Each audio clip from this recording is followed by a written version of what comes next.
Hey everybody, welcome back to the Rhinestone Podcast. My name is Banner Driscoll. I am the host of the Rhinestone Podcast and the CEO of Rhinestone Productions.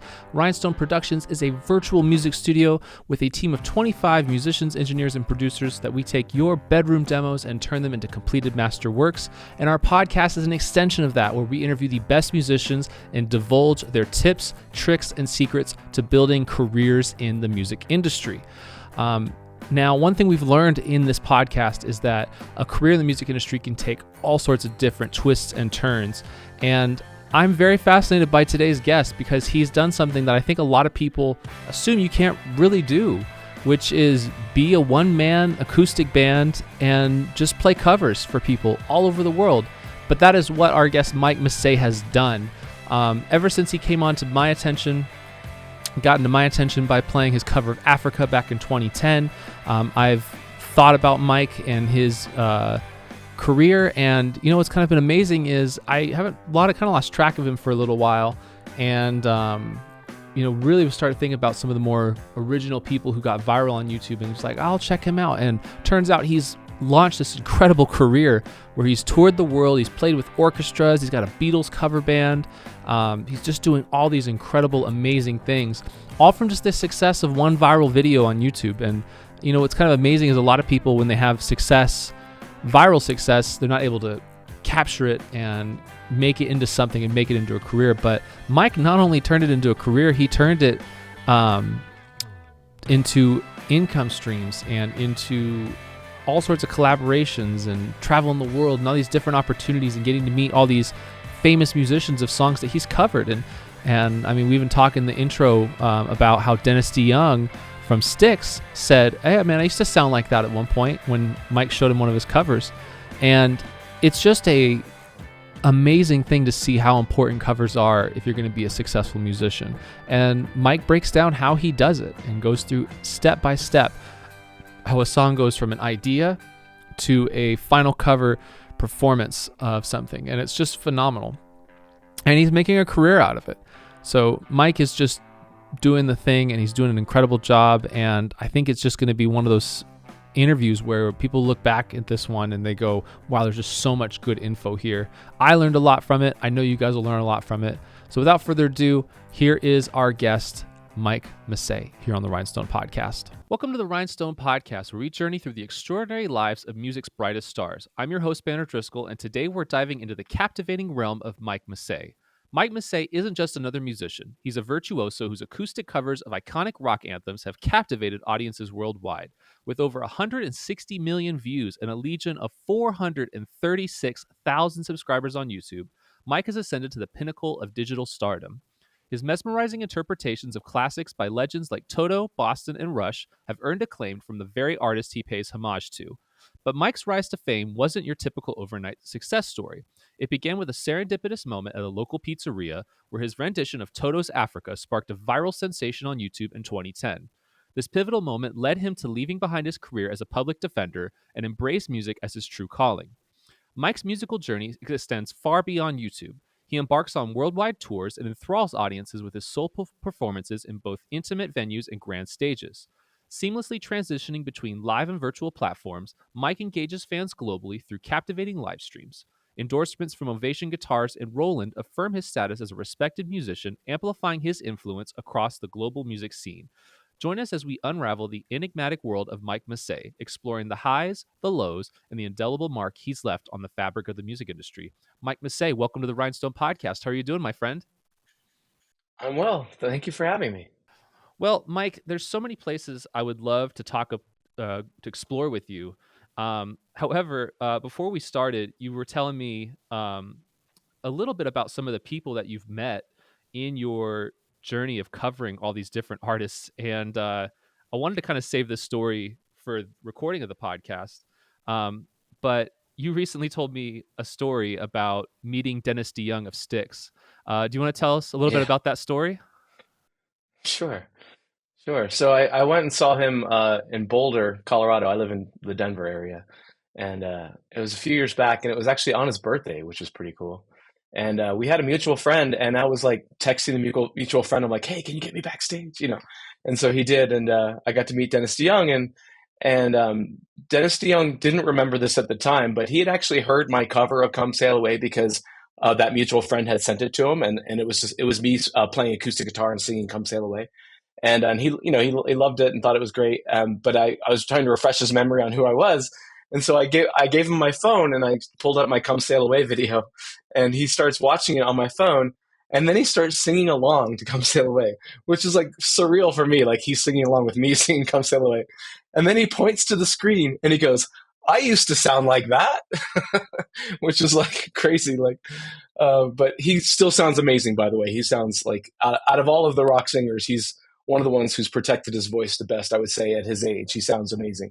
And so that was very, very kind of him to say.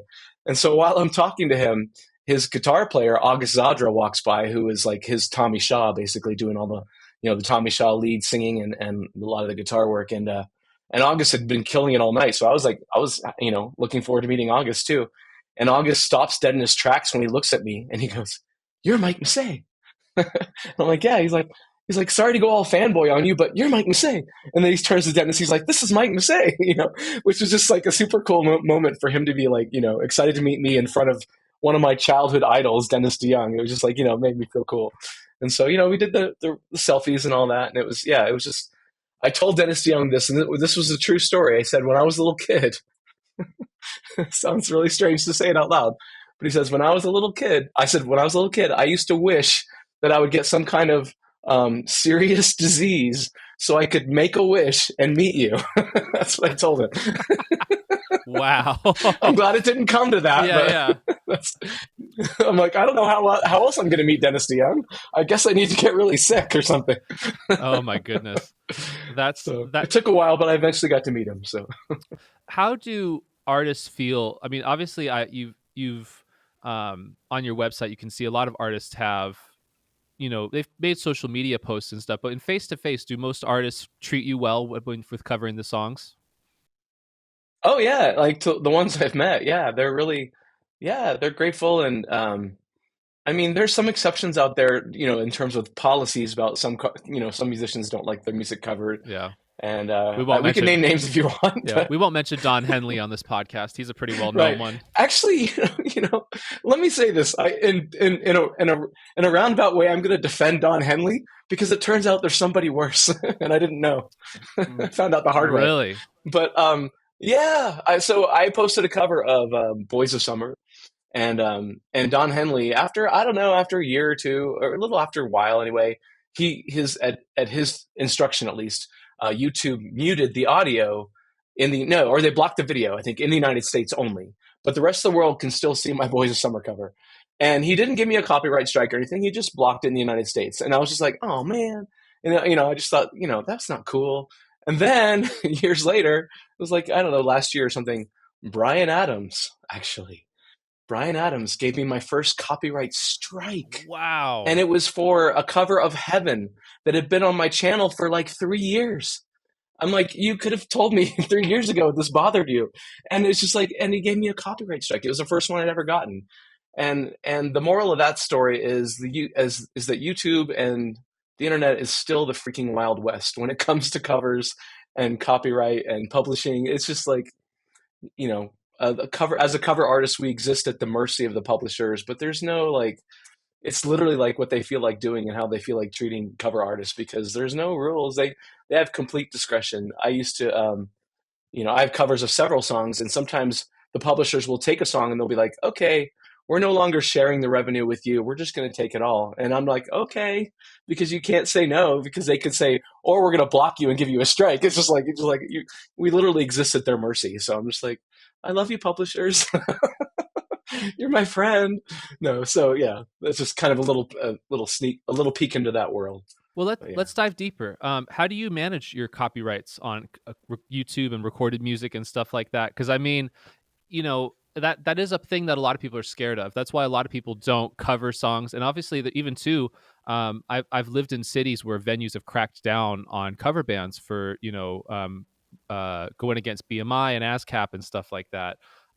Well, yeah. And that's one approach, I guess. But venues are the ones who are kind of like on the hook to pay royalties if covers are performed in their venue.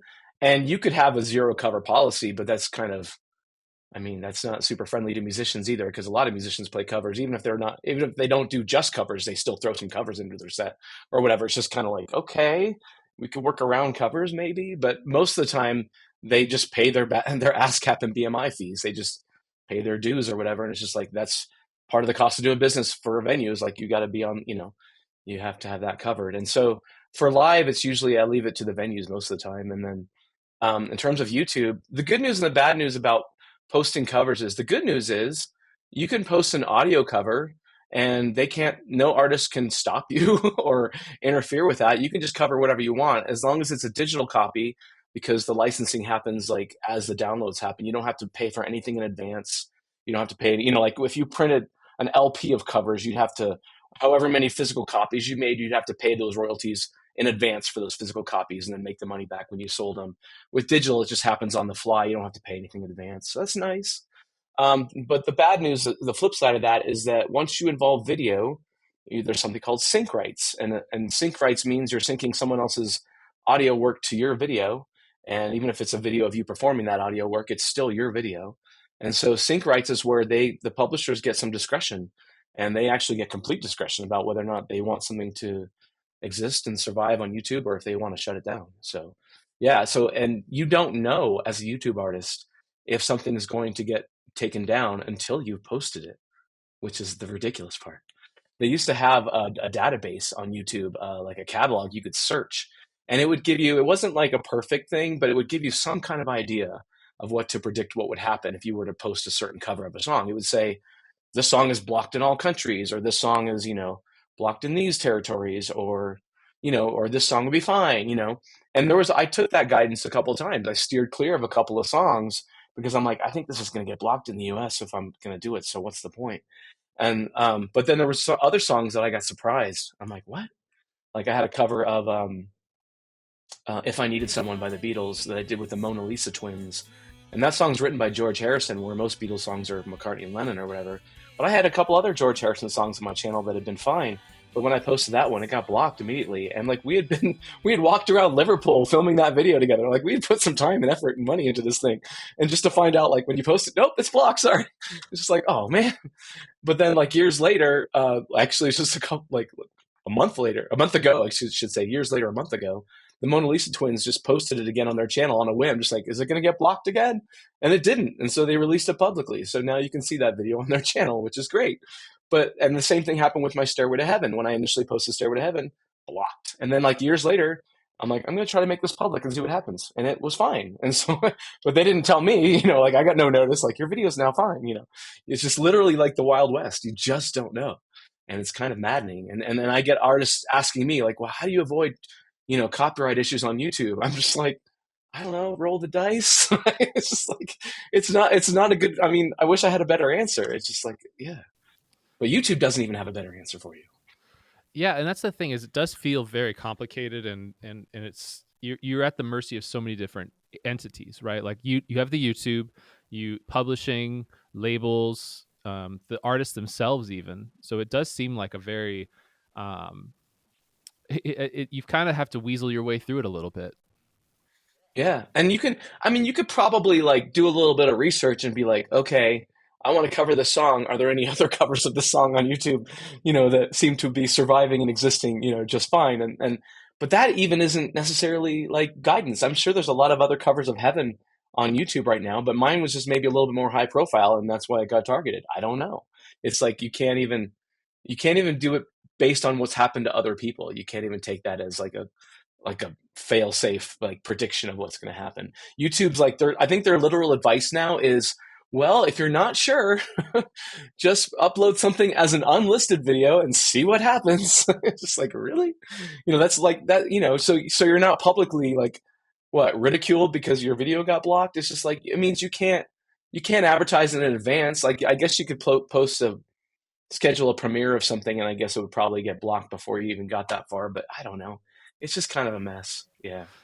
Yeah. What about for your recorded music? How about, because you've done albums where you've covered people's music, you got stuff up on iTunes and, Yeah. And that's what's, just to kind of go full circle on this Heaven thing, the music, the audio kind of exists separately and like without harassment. It's just fine.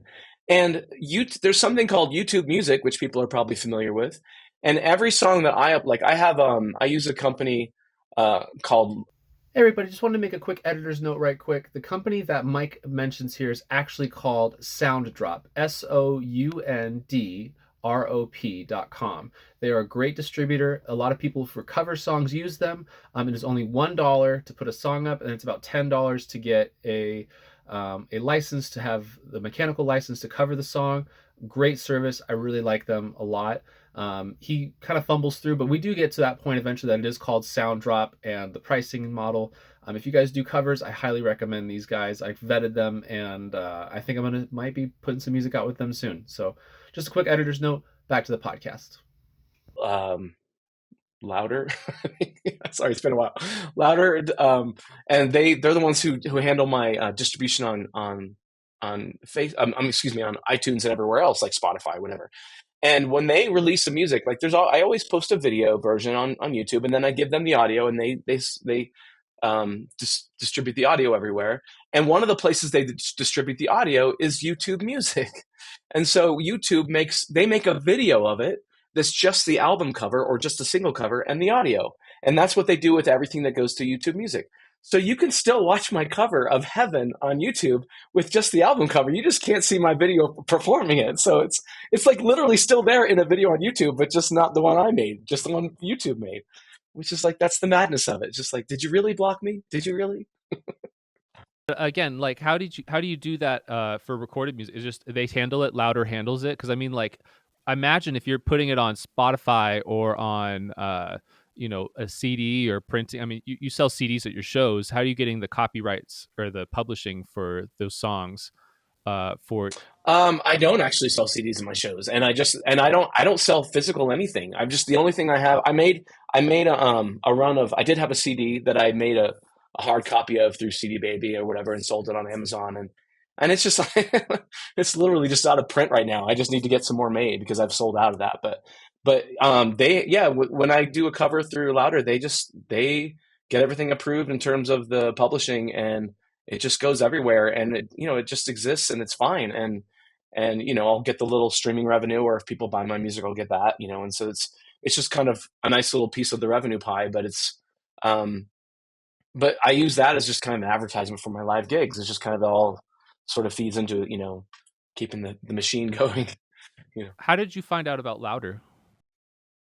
They actually came to me. They used to be called Cover Cows. And they came to me.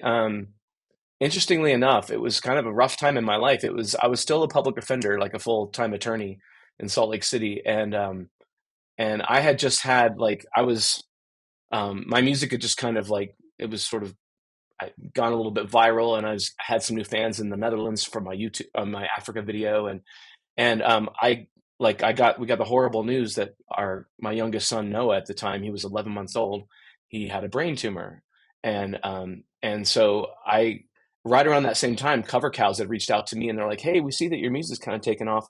Do you want us to help you, get it on, distributed like legitimately on, iTunes and everywhere else?" At the time it was iTunes, and I'm like, "Sure." And then they actually, I told them, I'm like, "Hey, I'm having some difficulties with my family right now, so I'm gonna have to kind of step away from this." And they're like, "Well, maybe, do you want to, make like a fundraiser or something? Would that help?" And I was like, "Actually, that's a really good idea." And so they kind of planted the seed in my mind, and I posted a cover of "Let It Be" by the Beatles, and that served as a fundraiser, and basically helped us raise a bunch of money to save my son's life. And he's 12 now, going to be 13 in 2 months, and he's doing great. But that was that was a big trying time in my life where all this was happening, but I was at the same time, I was getting my music legitimately sorted out on iTunes and everything, and if they hadn't given me that suggestion, it could have changed the outcome of everything. And so I was grateful for that, because when Noah got sick, my initial reaction was I just shut everything down. I posted on Facebook, I'm like, "Sorry, I'm going to be gone for a while," and because he wasn't even supposed to make it. It was pretty serious, and so he's kind of a miracle. But they kind of brought me out of my shell, and they're like, "Well, maybe you need some help. Maybe you could reach out." And I did, and my cover of Let It Be ended up going to #1 on iTunes in the Netherlands and played on the radio there and stuff because it had been taken by this viral video website called Dumpert and taken off my YouTube channel. And so I had all these like new Dutch fans that like helped a lot at the time. And I know who my old fans are because they'll always just say to me, "How's Noah?" That's all they'll say. It's like, "How's Noah?" Because they'll know, they'll remember, you know. Yeah. Uh, Mike, are you okay, bud? I can see you're kind of welling up a little Yeah. bit. Yeah. Okay, all right. I Yeah. I Yeah. I'm first off, I'm really happy about your son, and I'm glad he's made it and he's doing well. Yeah. That's awesome. I did know about that, Hmm. and so that's awesome that that company came in and really like bailed you out. I mean, Yeah. and you're still able to make music. I mean, that's unbelievable. I Yeah. will when after we're done with the interview, send me a link for Louder, and we'll put it in the link for the description. Sound good? Oh, sure. Yeah. Yeah. Okay. Yeah. Yeah. Perfect. So yeah, I mean I think that's really cool that they were able to do that. Do they do that for other artists as well? Louder? Yeah, they absolutely do. It's louder.fm, and there's no E in louder. It's just um, LOUDR.FM. I'm pretty sure that's right. Um, for some reason, that's taking me to Spotify. I don't know. That's weird. I'll have to find it for you, Okay. but Yeah, yeah. Find it and send it to yeah, me. yeah, I'll send it to you for sure. And But yes, they do. It's like they charge because I've been with them for a while. I'm kind of grandfathered in, so they don't charge me per upload, but they charge like a minimal fee just to upload a song. I think it's like 10 or 15 bucks, and they handle all the licensing. Oh, okay. Sorry, I said louder, but they're I think they changed their name since then, and I that's why I was a little bit hesitant about it. It's Sounddrop, Sound Drop. Okay. sounddrop.com now, and Okay. there's one D, sounddrop.com, and yeah, that's the company. Sound.com. Yeah, Okay. sounddrop with one D All right. dot com. Sorry, I'm like I knew louder felt a little weird, but yeah, they changed the name a couple times. I think they're owned by CD Baby now, so they're kind Okay. of they're a legit thing. But that's Yeah, still good to know. So we'll yeah, yeah, absolutely. so everyone knows And you could it's do 10 or 15 bucks per song, and they can get anything published for you on Apple Music and everywhere else. And like they go to all like basically they cover everybody at once. It's like a big massive simultaneous release on all the streaming services. that's awesome. Yeah, because I know it can get super confusing with like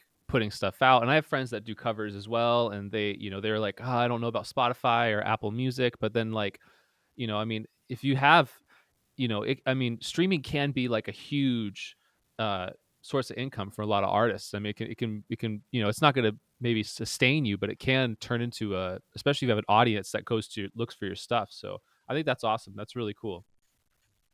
So, Mike, you have had one experience that I think a lot of musicians are incredibly jealous of, um, which is that you got to quit your day job as a public defender and pursue music full time. What was that decision like? How hard was it to make? And what were the factors that ultimately led you to doing that? Yeah, that's fair. Well, I'll start by saying that becoming an attorney was sort of my fallback position, and like in going to law school was sort of my fallback position. And so my and that's probably true of a lot of aspiring musicians. Just like I want to make this music thing work, and I didn't really have like huge or at least what I consider realistic aspirations of being a professional musician as a performer. What I wanted to do was I wanted to be a recording engineer. I was a music major undergrad. I went to BYU in Provo, Utah, and they had a great music program and they had a great sound recording program, and they still do. Oh my gosh, their new music building is amazing.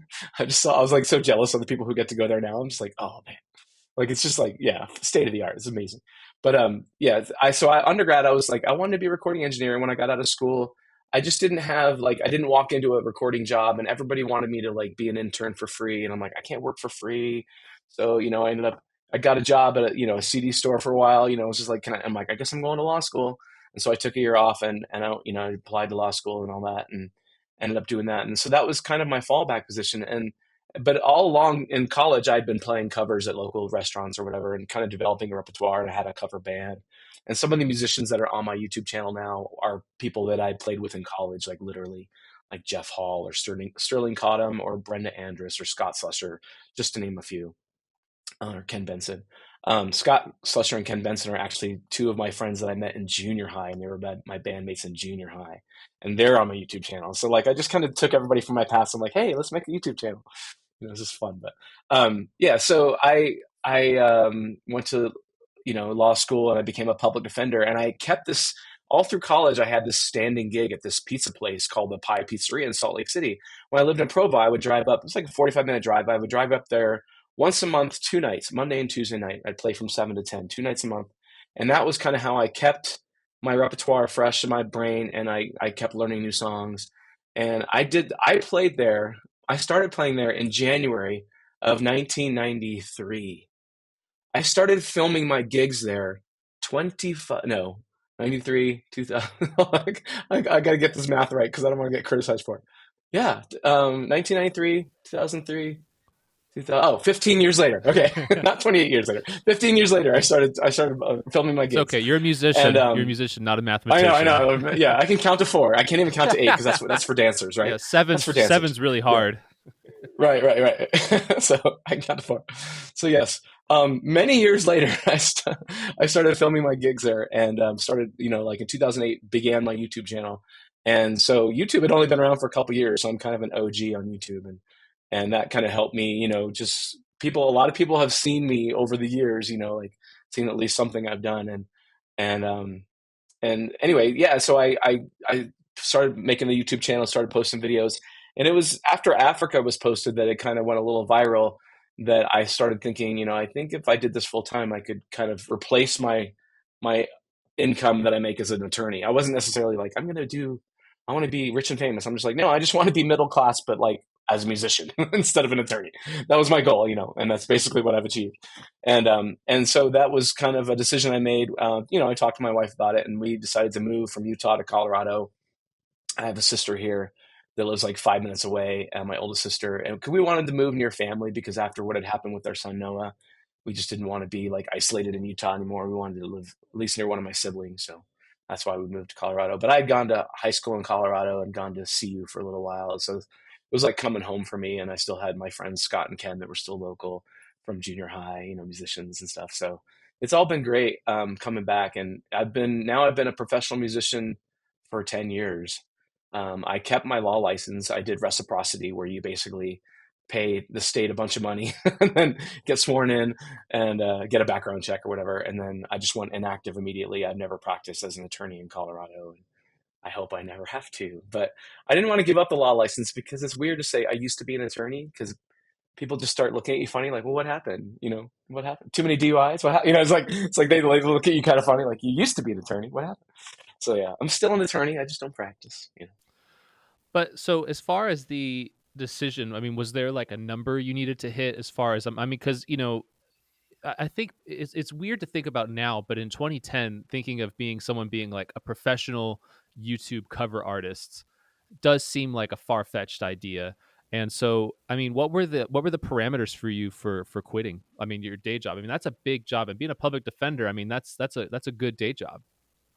Yeah. It was a combination of like, at the time I had like a standing gig at the Mandalay Bay in Las Vegas, where I'd fly out there for 3 nights every month. And so that was like one weekend a month that was kind of built in. Excuse me. And they did that as long as our budget would support it. It was, I did that for another year and a half or whatever. But it was also just looking at like the attendance at my public shows and the amount of private gig offers I was getting, weddings or whatnot. And yes, I do weddings. So, just send me a message. I'm happy to do it. Birthday parties. I've done a lot of 50th birthday parties because that's kind of like my age group. I do some 40th birthday parties. I do some 60th and 70th birthday parties too, because I do a lot of 60s music, and so yeah. So it was kind of looking at all that, like what was available for me income wise, and then knowing that I would be making videos, making a couple videos a month, and I did that for years and years, basically until COVID hit. I was doing like 2 videos a month for a long time, just to kind of get my repertoire out there. And then I just started, I pivoted to live streams during COVID, and I was sort of uniquely situated to succeed during COVID as a musician because I could perform alone, or I could invite one musician to sit in with me or whatever. It wasn't a big deal. I had the tech. I'd already done some live streaming, not like publicly really, but I'd done a couple private live stream things. So I kind of knew how to do it, and I had the repertoire. I I had like over 450 songs that I knew that I could just kind of not play the same show every day, and I could play by myself. And then during COVID, I ended up learning like as many songs as I knew before COVID. I doubled the number of songs I learned like during COVID. I did like 5 live streams a week, and I was trying to do at least one new song every show. And so I did what we called YouTube debuts. And so my songbook, like I use OnSong. That's like the what I use for on my iPad. My OnSong songbook, like I was just mentioning, it had about 450 songs before COVID. And now if you go and look at it, it has over 1,000 songs. And so that means I learned, here's my chart for A Day in a Life by the Beatles. That means I learned, I learned more songs during COVID than I had learned my entire life before that. So yeah, so it was just it was the work ethic, but also just having the fan base that supported me and they were just donating to hear requests basically, but that's what kind of kept me afloat during COVID. So yeah. So how do you approach covering a song? And I mean this in like as far as like technique, because I think of it as like you strip the song down obviously, but you also like you make sure to include like all the important elements of the song. So like we talked about, Dennis DeYoung, your cover of Come Sail Away, like you play the acoustic, the famous piano riff on the acoustic guitar and things like that. Africa, for example, you hit in a lot of the background vocal parts and things like that. How do you consider arrangement when you're putting together like cover, and how do you approach when you pick, how does a song, I guess, go from like, I want to cover this to like you're playing it on stage or on a live stream? Yeah, that's a good question. And I actually think it would be worthwhile for me to like make kind of a sort of a walkthrough video at some point. Like I've picked a song, like this is what I do from beginning to end. In the old days, it would start with me. Well, okay, first I have to decide, can I cover this song? And the things I'm looking for are, can I sing it? Is it in my range? I have a pretty high vocal range, so I can sing, a lot of things, not everything, but I can sing a lot. Um, and can the music exist standing alone on an acoustic guitar without feeling like you're missing too much of the song? Are there going to be like, I don't want a song where there's going to be so many parts playing in people's heads that aren't there. They're going to be like, oh, I wish you did that or that. And so there's sort of a screening process that takes place. Okay. And sometimes the screening process involves just like, well, it was originally played on guitar. Can I play the guitar part? And that's a question I have to ask myself. Can I play the original guitar part? And often I say yes. Sometimes I'm like, nah, that's a little bit much to play that and sing at the same time. Maybe I can play it, but can I do that and sing it? I don't know. So sometimes I have to kind of gauge it based on my present ability level.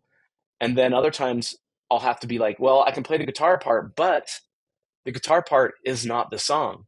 It's just the guitar part. It doesn't really carry the energy of the song. The rest of the band is actually the song, and the guitar part is just sort of ornamentation, or it's just like flavoring. It's just decoration. It doesn't really carry the chord progression of the song. And that's what you really need. You need a song, if you're playing on acoustic guitar, you need a song where the chord structure is basic enough that it can be translated to an acoustic guitar, either in a strumming or finger picking, or in some ways, some kind of melodic element. But most of the time I'm looking for what are the chord changes and what instrument is carrying those chord changes, and can I play that part? I remember vividly, like when I did Mystic Rhythms by Rush, which is kind of an obscure, like deep cut from the 80s by Rush, but Rush fans love it. It's, including me. Yeah, it's a great song. And everything I've just talked about, like that song is a perfect example of that. If you sat down to play Mystic Rhythms and you're like, I want to learn Alex's guitar part, and you're playing that, and you're like, that's not the song. And you're singing to that, you're like, it's not really giving you the chord changes. You're not really hearing what the melody's supposed to be playing against.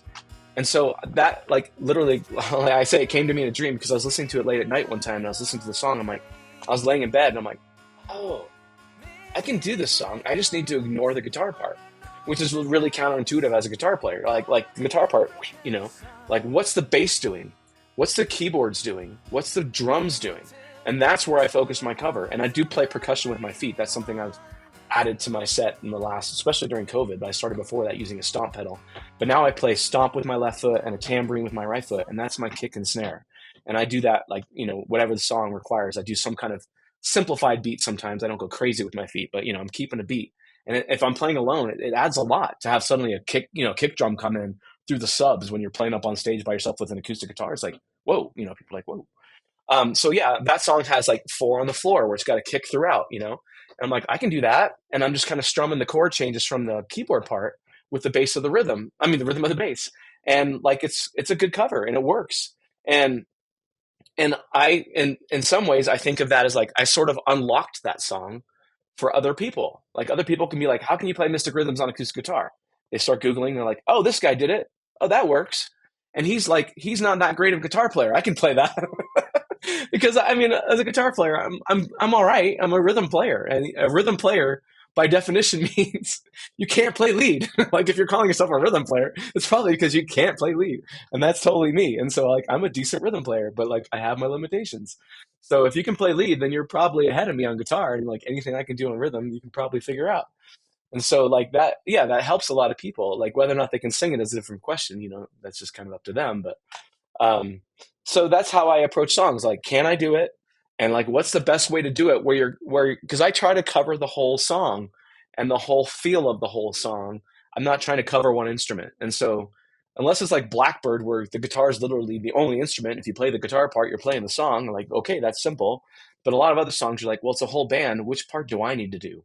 And that's just like, well, which part is carrying the energy of the song, the rhythm of the song? I developed a very like percussive style of playing over the years where I do kind of a slap with my right hand. And so if I'm playing in 4/4, my right hand becomes the snare drum.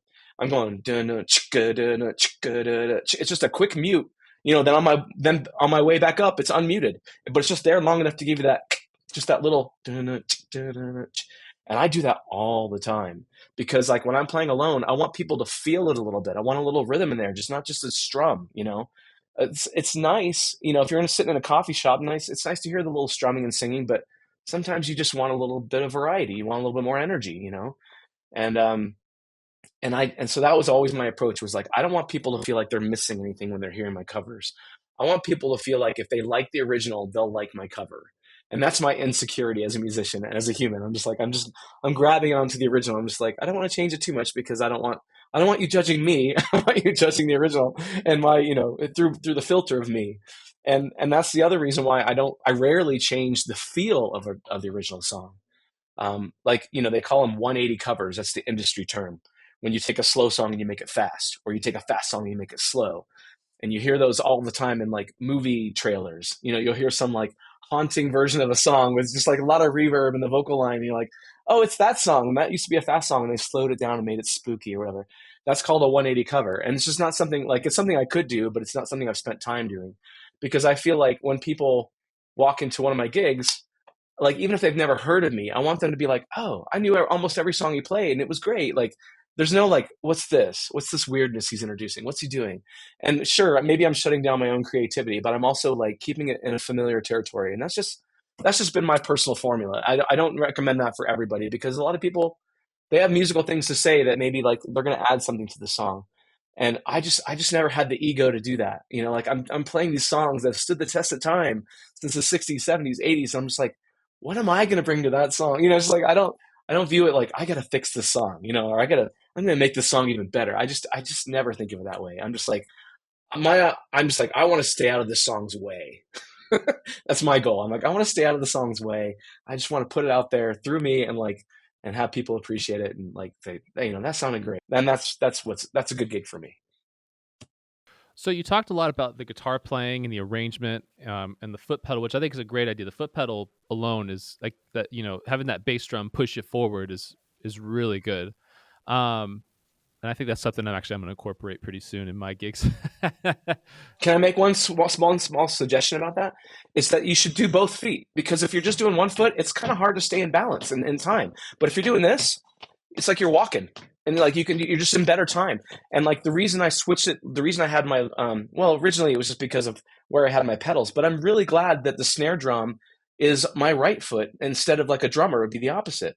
Like, if you're Rick Allen, but like, the left foot would be your kick drum. I mean, for me, that's the way I do it. And the reason that's nice is because the right hand and the right foot are working together.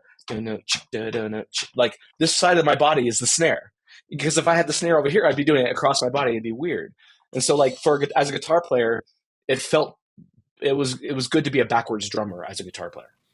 So is it a pedal? Is it like a drum machine? What do you use for the drum? Is there like an So yeah, I have a Wild Dog Bunyip stomp pedal. They're made in Australia, and it's a great piece of gear.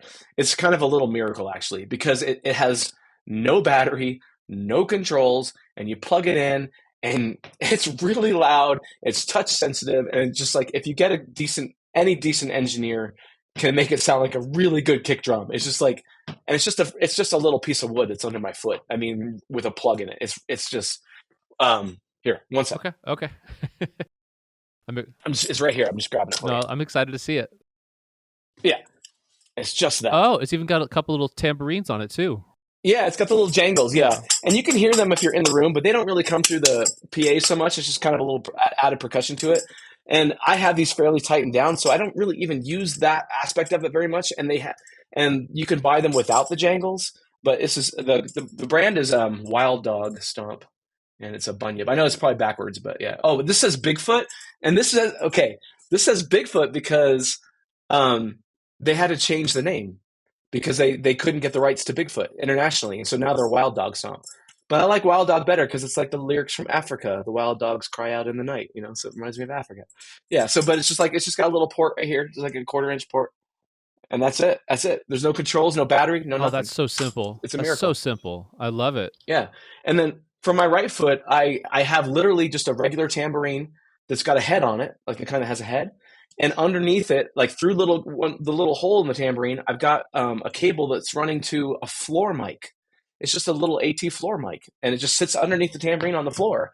And I play the tambourine with my foot, and sometimes I'll tip the tambourine up and down like this, and it's hitting the ground.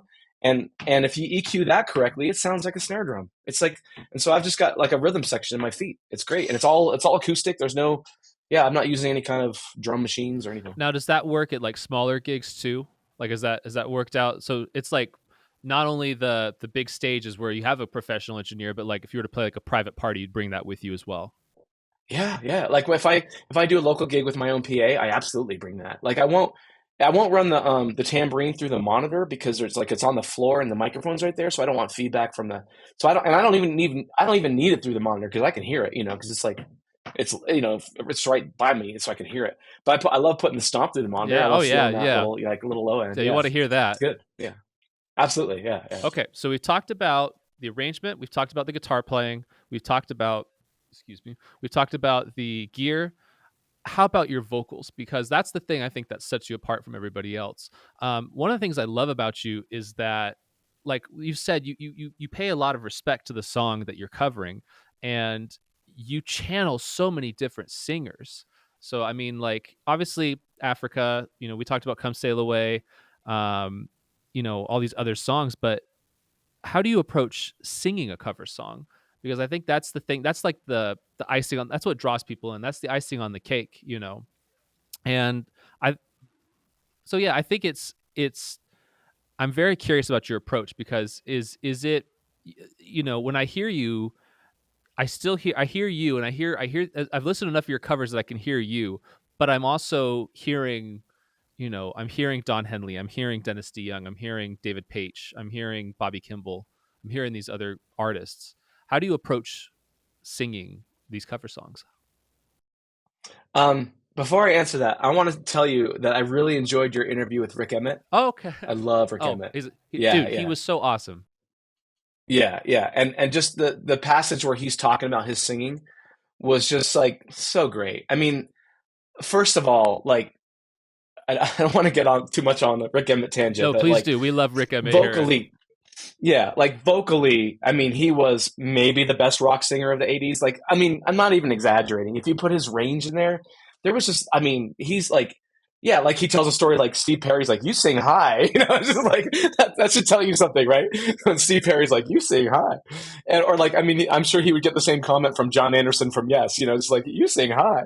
I thought I sang high, I mean, he was just amazing, and just to hear his explanation where he had like kind of thin vocal cords, and it was kind of like like almost like he said like he didn't have like a true falsetto. It was like it was kind of a combination of his head voice and his falsetto. I'm just like, that makes sense because it's like you couldn't, I mean, but it sounds so connected and so, yeah, it's beautiful. And then you put that, and he's also one of the best rock guitar players of the 80s. Like, it's like, I mean, he was just on a next level. I mean, yeah, if there was a true rock and roll Hall of Fame, like to me, he's on my Mount Rushmore because he was just like, his guitar skill and his vocal skills was just like beyond elite. And I love, there's so much of the Triumph music that I just adore to this day. Just, I love, yeah. So love you, Rick Emmett. I know you'll never watch this probably, but love you. But just his humility and talking about like, how as he's gotten older, the things he deals with vocally and like the way he talked about like just even a set list, like ordering the songs in a certain order and like making sure, like if I'm doing Africa in a set, which I pretty much can't get away with not doing it. If I'm doing Africa in a set, like it's always in the middle. I'm like, I'm not saving that crap till the end because that's just like, because I don't know what kind of voice I'm going to have at the end. And it's always a challenge. So I totally, and he's like, and you put something easy before the hard song and something easy after the hard, I'm like, I totally do that, just like, I mean, it's kind of intuitive after a while, but like, if you don't, if you're just making your first set list now, you got to think about that kind of thing. It's not just like what order does the audience need this music in? It's like, what order can I really present this in, which where I have a chance of surviving the set, if it's difficult. And so I really appreciated all of his insights into that. But about like when I approach a song vocally, the first thing I would say is like, do I hear myself in it? And can I hear myself? Like, could I? And that's an interesting question because it's almost a bit like it's almost a little psychological too. It's like philosophical. It's like, can I connect with this song?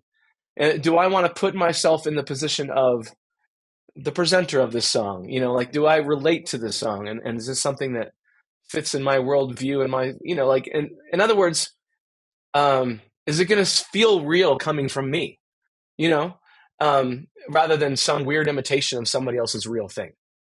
And there's a fine line that sometimes I straddle and sometimes I tip over and go too far across, but there's a fine line between emulation and imitation. And I try to emulate more than imitate. And so when I'm emulating someone, that means I'm trying to use similar parts of my voice that they used in their voice. And that goes back to the first question, do I hear myself in the song? If I answer yes, I hear myself in the song, then my next question is, okay, so what part of my voice do I need to use to sound like this enough where it sounds like the song? I'm not necessarily like, I want it to sound like the lead singer. Not really, but I want it to sound like the song. Like how do you separate those two? Like how much of the song is the lead singer versus it's just the song? And so you get into weird things like accents. Like, okay, it was originally a British guy saying this. Do I sing this with a British accent? Like, is that weird or is that legit? So like those are the kind of things you have to kind of resolve for yourself to be like, I want people to feel comfortable like they're hearing the song and not like they're hearing some dude putting on an act, some poser trying to be British or something, like I don't want that either. And so it's, those are all things I have to kind of settle in my mind. And I usually try to pick people that have tenor voices that have a resonance that's somewhere like mine and have a color palette that has a similar color palette to my voice. I can give you an example of somebody like Paul McCartney. If you listen to Paul McCartney throughout his career, even on the same album, he'll sing songs with a like completely different color tone on his voice. He'll just find something weird, and he'll just go with it. And it'll just be like, that's the song. I'm singing the song that way. And that was a choice he made. And so but that's kind of like part of the color palette he had available. And so like for me, if I'm going to sing that song, I'm going to sing that in the same part of my voice that he sang it for his, but without trying to get too much Paul McCartney in there and just, make it still Mike Massé's version of that. But like somebody like Michael Jackson, for example, I don't know that I would ever cover Billie Jean, even though I freaking love that song, because there's just so much that's unique to Michael Jackson about his vocal performance that I would be like, okay, if you strip that stuff away, people are still going to miss it. You might still have a good song, but they're going to notice it's gone, And I'm like, I don't want to pretend I'm Michael Jackson. Like I just feel like there becomes a point where it almost becomes disrespectful. I'm just like, I just want to like concede, okay, you win that song, Michael Jackson, I can't touch it. It's like, it's all yours. I'm just a fan of that song. I'm not a performer of it. I never will be. And so, yeah, those are some things that go through my thought process, I guess. That's a long answer, but all of my answers have been long. So it's par for the course. Hey, that's what podcasts are for. We want to dive deep. There's little nuggets in there, and everyone wants to strip them out, right? So, how do you take care of your voice? Because you are a tenor. Your voice honestly sounds better than ever. Like I listened to a recent live stream you did, and I can see the difference between you at the pizzeria versus you now at the live streams. How do you take care of your voice? Daily habits, warm-ups, exercises, methods. How are you taking care of your voice these days? Because that is the like essential asset to your work. Anybody could play. You could if your hands got chopped off tomorrow, you could find someone to play guitar for you. But if you lost your voice, you're done. So I think a lot of people are very curious about how you take care of your voice.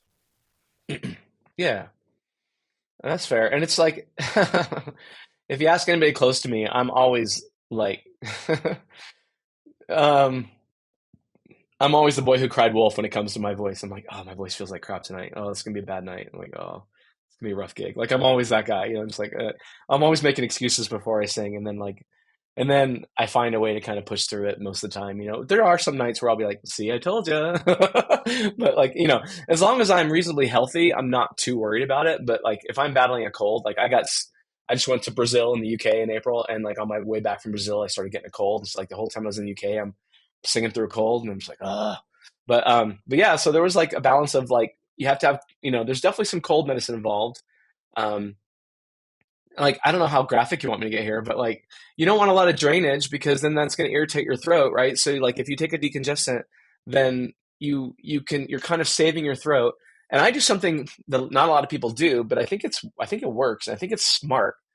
Is I'll take ibuprofen. Like if my voice, like if I wake up with a little bit of a sore throat, I'll take ibuprofen because I'm like, hey, anti-inflammatory. What could go wrong? It's like I'm like, and that's kind of the approach I take, and I think it helps. I really think it helps. And so if I can keep my throat from being too inflamed, then I'm worried about like, well, okay, what's my tone going to feel like? Like, what am I projecting through nasally? And so that's where also the decongestant comes in. And if I have like anything resembling a cough, I'll take a cough suppressant because coughing hurts your throat, irritates it. But the decongestant thing, you kind of have, there's a fine line because you can dry yourself out. You don't want to take too much decongestant because then you're like, you feel like you're singing through sandpaper, like your just voice is so dry. And that's kind of how I view my voice, is like I need it to feel lubricated. And so like I have traditions that other people are like, what? Like, yeah, so like take this all with a grain of salt, world, because I have no idea if like this may be actually horrible advice that I've just like survived through, putting myself through, or it could be great. I don't know. But like I'll eat something greasy before I sing. I love eating something greasy before I sing because I feel like I'm greasing the wheels. Like it gives me like this reservoir of, yeah, of like anti-dryness in my throat, like that I can sing through. And this is I mean, if that isn't weird enough, like, and including dairy, like I'll eat pizza. Like I ate it, I sang at a pizzeria for years. I'll eat freaking dairy. I don't care. Yeah. And your face, you're like, that just goes against everything I've ever heard. I know. That's what I'm saying. This has either worked for me or it hasn't. And I've survived through it. But the other thing I do is like, I'm sitting here, this is a little plug for Zevia, but like, I'll drink like, it doesn't have to be caffeinated, but I'll drink some kind of like carbonated soft drink like throughout the night.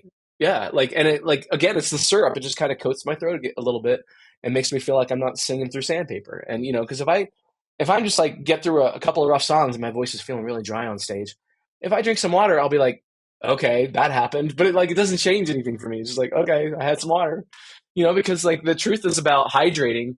Hydrating doesn't work during a set. It's too late. You have to hydrate early in the day. If you're going to be singing at night, you better be drinking water like at 8, 9, 10 in the morning and be drinking a lot of it, because it takes a while for your body to be like, okay, now I'm hydrated, So that's something like, yeah, like if I'm drinking water, I'm like, I'm not trying to get hydrated on stage. I'm like, I'm just dealing with the symptoms at that point. I'm not trying to cure anything. I'm just like, I need something to lubricate, you know? And so that's what I've always done. And yeah, it's certainly like when you're singing with carbonation, you know, you're going to have some bubbles coming back up, but I've just learned to deal with that over the years. I just kind of, it's like, it's the same thing with like swallowing. This is a weird thing to say, but like, do other singers swallow? Because I never swallow. Like in the middle of a song, I'll just never swallow because I'm just like, I don't have time. And like when you swallow, it like resets everything. I'm like, no, I know where everything is. I don't want to mess with anything. I don't swallow. I don't know if I've ever said that out loud before, but it's true. Like I just don't swallow during my songs. And I need to swallow, like maybe I have a cough drop or something and like everything's a little bit too, you know, like I need to swallow this or something. Like it's hard for me to find a time like, okay, now it's safe to swallow. Like, but like, cause you can't do it between phrases. It's just like, you have to, it's too weird. I don't know. Wow. So much to go through with that. Like, that was a lot. Okay, I'm afraid to ask this question, but like, how much pizza are we talking about? Like before, like, no, like a meal. like, I'm not like, I mean, yeah, I'm not like, I need two yeah. large. No, I'll just eat like a couple slices. I'm just like, I'll eat dinner, you know, Okay. whatever, you know. I'm not going to go crazy, but, and the other thing is like, I don't ever eat after a show, which is also weird. A lot of musicians, Yeah. I know a lot of musicians like, I'm so hungry. I'm just like, no, like after a show, I'm just like, ooh, I'm going to lose weight if I don't eat now. I'm like, I'm just going to wake up. And, I'm going to go to bed hungry. Yeah. It's just like, that's one of my other things. I never eat after a show. Well, I have to eat after a show because I hate myself after a show usually. I have to bury. It's either that or some other. Yeah, Emotional eating. Absolutely. I'm trying to work on it, but okay. I mean, okay. So obviously, there's a lot of good stuff there. I think the ibuprofen thing checks out because that's like you said, it's anti-inflammatory. I see it though because I get it. That one checks out. The rest, we'll just put that aside. Well. Oh, I'm just saying, man. I've done years of vocal training. I've never heard anybody be like, "Yeah, you know what you should do, Pavarotti? You should have a pizza and some cola, yeah, a pizza, some carbonation, some Dr. dairy. Pepper, a milkshake, and a couple slices of pizza." You you're got set. It, Pavarotti. You know, to each his own. That's right. What about warming up? So, for years, I didn't really have much of a warm up, and I don't know. I've always kind of felt like this is kind of a weird thing, but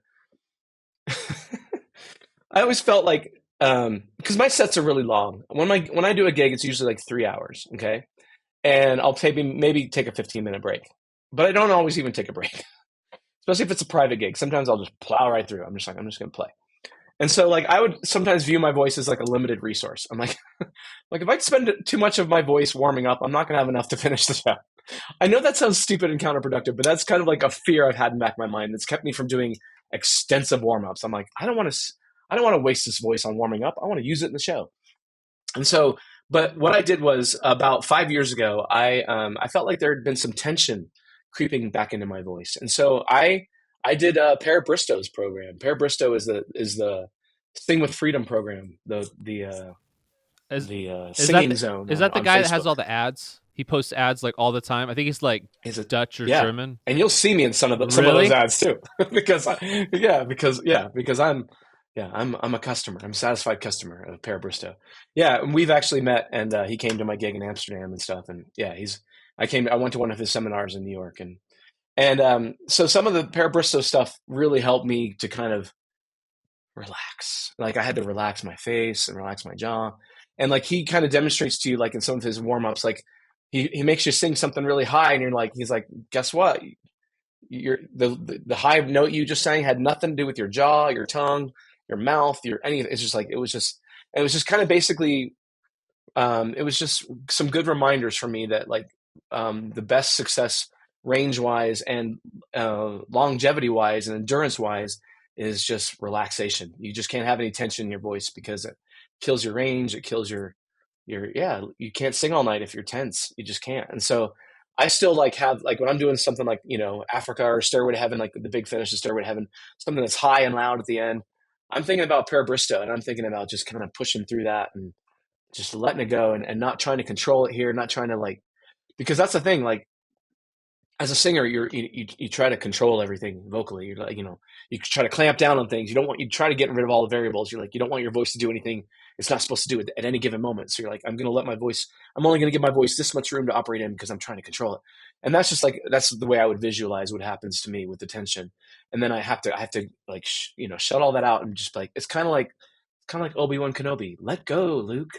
Let go. Use the force, And so you just kind of have to let go and just let it happen and just like, have faith that your voice is going to find the right pitch and it's going to find the right energy and it's going to just sail through and and you just got to let it do it. And so that was kind of what doing Parabristo's program kind of helped me remind myself of, because I was a voice major in college. I had voice lessons from like great opera singers who knew their stuff, but so I just had I think being a cover artist, sometimes you pick up other people's bad habits too. Like when you're trying to sound like somebody, maybe you're getting there in the same way they did, but maybe it wasn't a healthy thing that they did either.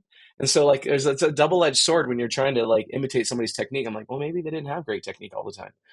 That's not true of some of the greats, but obviously, but like, I that's just something I think about sometimes. I'm just like, well, I can sound like that, but should I? So anyway. So the is it Parabristo? So Parabristo, yeah, that PER. gets your unequivocal like this is good and worthwhile. Yeah, and he has like, I mean, and it's like a hundred and something, like $120 or $100 for like his Sing with Freedom program. That's the first thing I did. It's like 4 episodes or something, and he has a money back guarantee. So if it doesn't work for you, you can just tell him he's fine with Yeah. it. So Well, that's yeah. a pretty ringing endorsement coming from you. I mean, I definitely I'm getting ready to start kind of a cover band kind of a thing, and I'm singing a lot of the higher parts, and I definitely struggle sometimes in hitting those. So I do want something like that where um I think that sounds like an investment that might be worth making in my end. One of the things I'm fascinated with is you said you have over 1,000 songs now in your catalog, which is a lot. I mean, that's incredible amount. I mean, that's you could play for days, literally, with all those songs. Oh, I was gonna say I even remember Yeah. a lot of them. Well, that's actually my next question: is how do you remember so many songs? And any tips for learning songs, remembering lyrics, things like that? Yeah. I will admit that I've gotten lazy about lyrics because of the iPad. That the lyrics will be the last thing that I memorize, and I will get familiar with the song to the point where I can hopefully usually look down and be like, okay, that's what verse it is now, and then I'll know what to do. I won't have to read the verse. I'll just know, okay, that's what's next. It'll just be more like a quick little jog of my memory, like, all right, that's where we are in the song. Mostly with chords, I usually remember them. But having an iPad is really great when you're doing a song that you haven't done in a while and somebody wants to hear it. But there's always that one part of the song. You're like, oh, I forgot to review that part, like the bridge. Oh, what happens there? Like you get 2/3 away into a song that you don't really know very well anymore, and then you're like, oh no, I don't know this next part. Here comes nothing. But so there's a little bit of that. So if I do requests like on live streams, I'll tell people like, if you're going to request a deep cut, maybe give me a couple of days notice so I can brush up on it before. Otherwise, I'm just gonna have to say no. And also my policy on the on the live streams is when you make a request, like they send in $20 or whatever, I'm like, give me like 3 or 4 songs you want to hear. Let me choose. Give me some options, because if I can't play your first choice, maybe I can play your second or third choice. So I think that's nice. But yeah, it's a lot of it. It helps to have an iPad for sure, but it can be a tool or it can be a crutch or it can be both. And for me, it's kind of both depending on the song. There are some songs I do where I never even look at it. Like I'll pull it up and I'll be like, it's at that point it's just an emotional crutch. It's not an actual crutch because I'm like, I don't need this, but it's just there. So like, yeah, it's kind of funny the way that works because usually like the songs that you know really well, and I'm sure you've had this experience, when you realize you're about to make a mistake and it's like it's too late to look down and figure it out. Like you're like, if you don't know what the next word is because you just blanked on it, you can't find it on the page. If you haven't been following the page, you're not going to look down and like, oh yeah, like unless you feel it coming like 2 or 3 seconds ahead of time. But most of the time you're in the middle of a phrase, you're like, the thing that I always get hung up on is pronouns. It's kind of funny. Like I'll just switch pronoun, not even like he and she, but like you and me and they and like just like stupid Yeah. stuff like She that. loves Like me. they Yeah, said or he yeah, said yeah. Yeah, not quite that bad, but yeah. But like little things where like in the middle of a phrase, I'll be like, you said, they said, he said, it's like I'll reverse pronouns and it's like, oh, sometimes it ruins the meaning, but I'm like, well, at least I said a word, but yeah, it wasn't the right one. So yeah, I still make lyrical mistakes are probably the most common mistakes you'll hear me make. It's just like I'll throw a lyric here and there. Yeah, and and if you're watching a live stream, or if you watch carefully on a live stream, I'll acknowledge every mistake I make, like in some way. Like there'll be a little grin, or there'll be something. I'll be like, yeah, if you heard that, yep, you heard it. It's kind of funny because I feel like there's a lot of musicians watching, so I'm like, I'm not getting anything past these people. No, we're coming out with our what do you call it, binoculars, watching. Uh, so how do you approach charts? Are you going to ultimateguitar.com? Are you making your own? What are you doing? That's a really good question. I have started using Ultimate Guitar, and I actually have a paid membership there because I don't feel the need to reinvent the wheel. Frankly, if someone else has already typed it up, like I'm gonna coast off of their work, but I will definitely like read through everything because there are a lot of mistakes. Even on the official version, sorry, Ultimate Guitar, but there are because the official versions are often just like the fan made version that gets the most votes, and they're like, okay, we'll make that one the official one, and they don't like look at it and like, oh, but some of the chords are wrong, and so the lyrics are usually pretty safe, but the chords sometimes there's a few things in there, and so I'll always play through them and make sure they're okay. And I have my own little formatting that I do. Like I was talking about earlier, like maybe I should make a video showing my process. That would be the first step of my process. Is like, okay, I've copied the chart from Ultimate Guitar. Here's how I change it, and I'll like and one of the things I'll do is like just like stupid little formatting things. Like I'll put like they always come with brackets around chorus, verse, or whatever, and I'm like I like a colon better than brackets, and I get rid of the brackets from my charts completely. And I just it's just a formatting thing, and it partly might depend on what app you're using as well, um, but yeah, I just use text files and then I make notes in on song. Do It's you pretty put cool. tabs for like little melodic things or anything like that? Or like I mean, Once in a while, I will draw out a little melody if there's one. But the reality is, I'm not playing a lot of little melodies because I'm not a lead player. So it's not that much of that goes on. Occasionally, they'll be like, okay, this is the frets for that little riff or whatever. There's a little bit of that, but other times I'll graph out a weird chord. I'll be like, okay, this is a chord I don't play very much, and this is the version of that chord that I wanted to play in this song, and I'll just like kind of like do the like the strings and the fret representation. I'll just do like a little at the top of my chart. I'm like, when you get to this chord, it's this, So there's a little bit of that. So and then how do you practice all this stuff? Because um, like, and I mean this in two different ways. The first is obviously like learning a new song.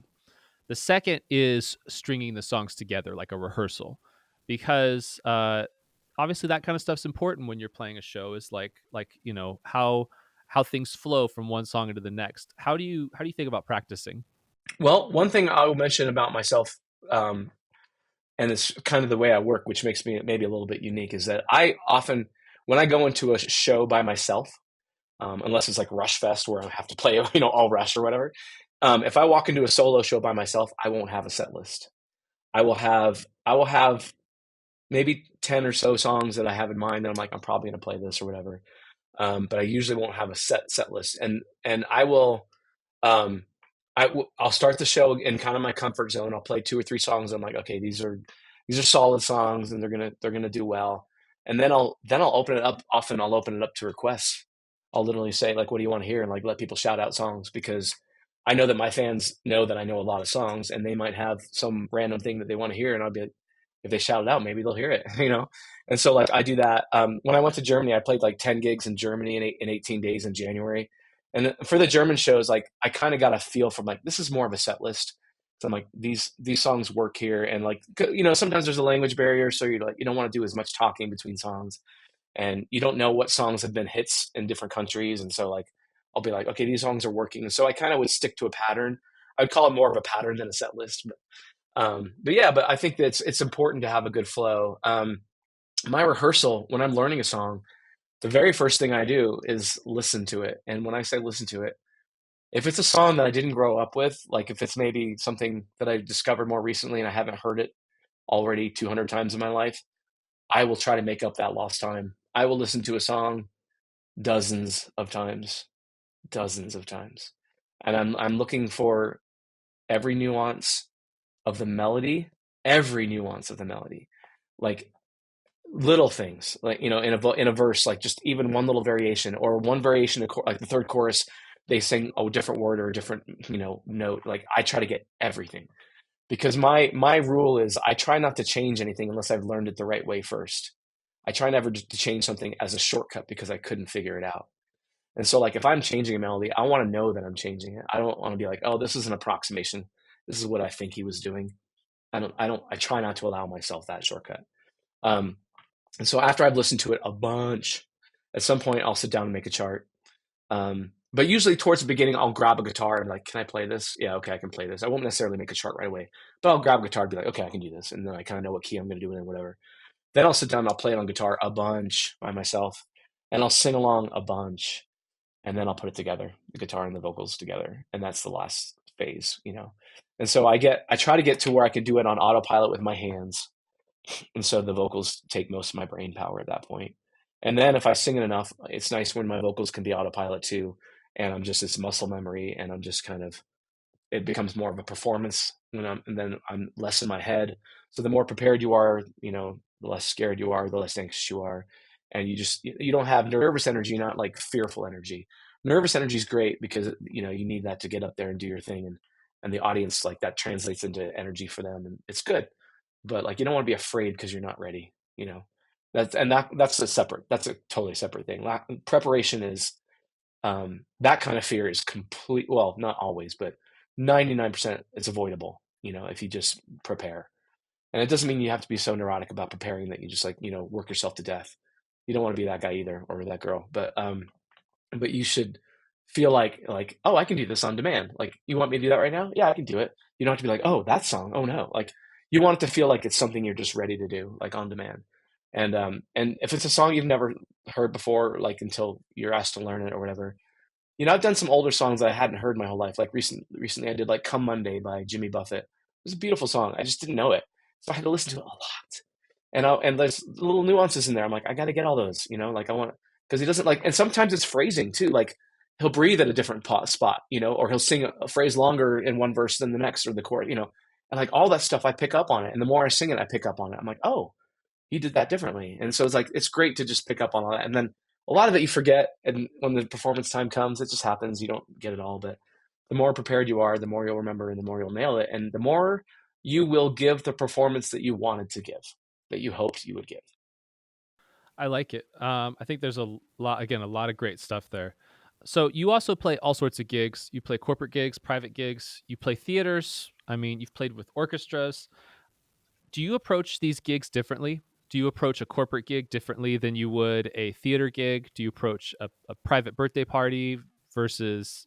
I mean, how do you think of these gigs when you, as far as like the spaces? Because a lot of musicians that listen to this podcast, they may be stuck on the corporate private side. They might be either playing cover bands and they may not get the chance to play theaters, or maybe some people that play theaters will never get the chance to do the corporate stuff.